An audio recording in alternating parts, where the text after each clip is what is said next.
Welcome to our channel Indian ஸ்பிளிட்ல இப்போ நம்ம பார்க்க போகிறது கல்யாண வீட்டு முட்டைக்கோஸ் பொரியல். ஒரு பேனில் 2 டேபிள் ஸ்பூன் ஆயில். ஆயில் நல்லா ஹீட்டான உடனே அரை ஸ்பூன் கடுகு. கடுகு நல்லா பொரிஞ்ச உடனே 1 ஸ்பூன் உளுந்து, 3/4 ஸ்பூன் சீரகம். இப்போ இதை லைட்டாக மிக்ஸ் பண்ணி விட்டுடுங்க. இப்போ நம்மளுக்கு உளுந்து லைட்டாக கலர் மாற ஆரம்பிக்கும் பொழுது 3 பச்சை மிளகாய், கொஞ்சமாக கறி லீஃப், ஒரு பெரிய வெங்காயம் பொடியாக கட் பண்ணது, இதை நல்லா வதக்கி விட்டுடுங்க.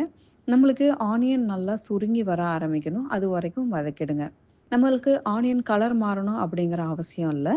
இந்த ஸ்டேஜில் ஒரு சிலர் பாசிப்பருப்பு வேக வச்சு ஆட் பண்ணுவாங்க. அந்த மாதிரி ஆட் பண்ணுறீங்கன்னா 2 டேபிள் ஸ்பூன் மட்டும் பாசிப்பருப்பு வேக வச்சதை ஆட் பண்ணிக்கோங்க. ஒரு சில ஃபங்க்ஷனில் நம்மளுக்கு க்ரீன் பீஸும் முட்டைக்கோஸும் சேர்ந்து நம்மளுக்கு பொரியல் பண்ணி கொடுப்பாங்க.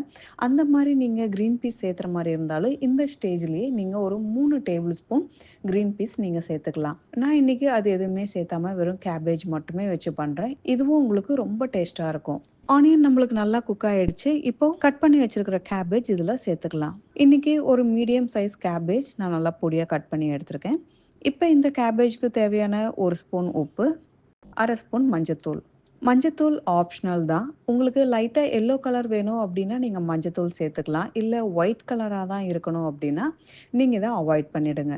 மஞ்சத்தூள் சேர்த்தும் பொழுது உங்களுக்கு ஃப்ளேவர் ரொம்ப நல்லாயிருக்கும், டேஸ்ட் இன்னும் ரொம்ப நல்லாயிருக்கும். இப்போ இந்த காய்க்கு 1/4 கிளாஸ் மட்டும் தண்ணி விடுறேன். ஜாஸ்தி தண்ணி விட்டுடாதீங்க.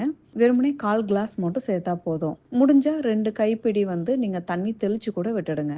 இப்போ இதை நல்லா மிக்ஸ் பண்ணி இதை ஒரு 10 நிமிஷம் குக் பண்ணிடலாம். 10 மினிட்ஸ் ஆகிடுச்சு. நம்மளுக்கு கேபேஜ் நல்லா குக் ஆகிடுச்சு. பார்த்தீங்களா கேபேஜ் எந்த அளவுக்கு நல்லா உதிரி உதிரியாக நல்லா குக் ஆகி வந்திருக்குன்னு.